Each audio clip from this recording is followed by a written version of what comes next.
జై శ్రీమన్నారాయణ. ఓం నమో భగవతే వాసుదేవాయ. భక్తి లేని జ్ఞానం ఎండిన విత్తనం లాంటిది. సంపద శూన్యమైన బొక్కసం లాంటిది. భక్తి మనసును శాంతింపజేస్తుంది, ఆత్మస్వరూపాన్ని వెలిగిస్తుంది.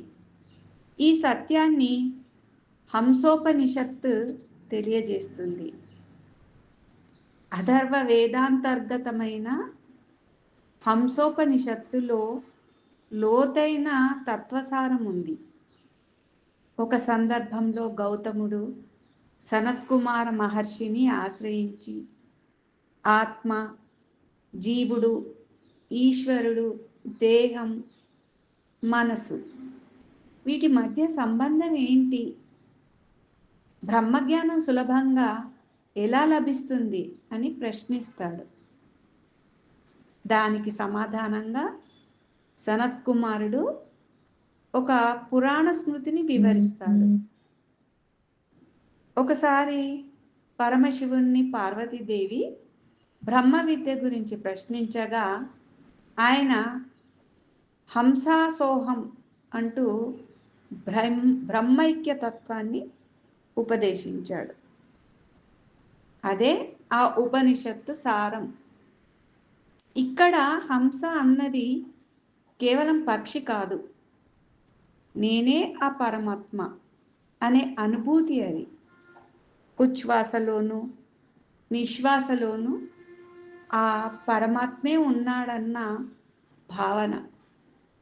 రోజులో సుమారు 21,600 శ్వాసలతో అజపా గాయత్రిని మనం వల్లిస్తూనే ఉంటాం. ఈ శ్వాసనే ఈశ్వరుడికి సమర్పించడం యోగ మార్గం. అదే భక్తి మార్గం. నువ్వుల్లో నూనె దాగి ఉన్నట్లే, కట్టెలో అగ్నిది ఉన్నట్లే, హృదయంలో పరమాత్మ అంతర్యామిగా ఉన్నాడు అని వేదాలు చెబుతున్నాయి. కాబట్టి బయట వెతికితే ఆయన దొరకడు. ధ్యానం, ఆత్మజ్ఞానాల ద్వారా మాత్రమే దర్శించగలం. ఇక్కడ గ్రహించాల్సిన ముఖ్య విషయం ఏంటంటే, మనిషికి జ్ఞానం మాత్రమే కాదు, భక్తి కూడా తప్పనిసరి. గురుభక్తి, దైవభక్తి లేకుండా ఆత్మసాక్షాత్కారం జరగదు. మనం ఎంత విద్యా సంపద, శక్తి సంపాదించినా మన లోపల ఉన్న పరమాత్మను గుర్తించలేకపోతే జీవితం అసంపూర్ణమే. కాబట్టి ప్రతి శ్వాసను హంసాసోహం అనుభూతిగా మార్చుకోవాలి. ప్రతి పనిని సభక్తికంగా చేయాలి. ఈ తత్వం ఈనాటి సమాజానికి గొప్ప సందేశాన్ని ఇస్తుంది.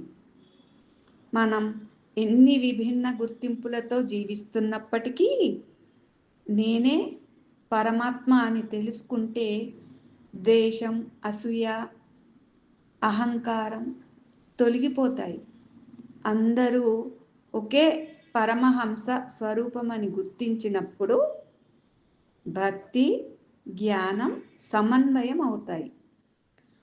లోకంలో శాంతివనాలు వికసిస్తాయి. పరమాత్మను భక్తి ద్వారానే పొందగలమని ఋగ్వేదం విశ్వమంతటా వ్యాపించిన ఆ పరమపదాన్ని భక్తితోనే చేరుకోగలమని యజుర్వేదం చెబుతున్నాయి. భక్తి ద్వారా జగత్తంతా ఒకే గృహం అనిపిస్తుందని శ్రీకృష్ణుడు గీతలో స్పష్టంగా చెప్పాడు. భక్తి కేవలం ఆలయ పూజకే పరిమితం కాదు. సత్యనిష్ట, సేవ, సత్సంగం, నిష్కామ కర్మలతో పాటు ధర్మనిష్ట రూపంలోనూ వ్యక్తమవుతుంది. అలాంటి భక్తి హృదయాన్ని శుభ్రపరుస్తుంది. జ్ఞానాన్ని పెంచుతుంది.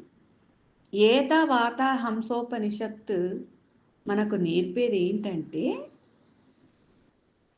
భక్తి లేకుండా జ్ఞానం వృధా, జ్ఞానం లేకుండా భక్తి అరుదు. రెండు కలిసినప్పుడే జీవితం పరిపూర్ణమై అంతర్యామి సాక్షాత్కారం సాధ్యమవుతుంది. సర్వే జన సుఖినో భవంతు.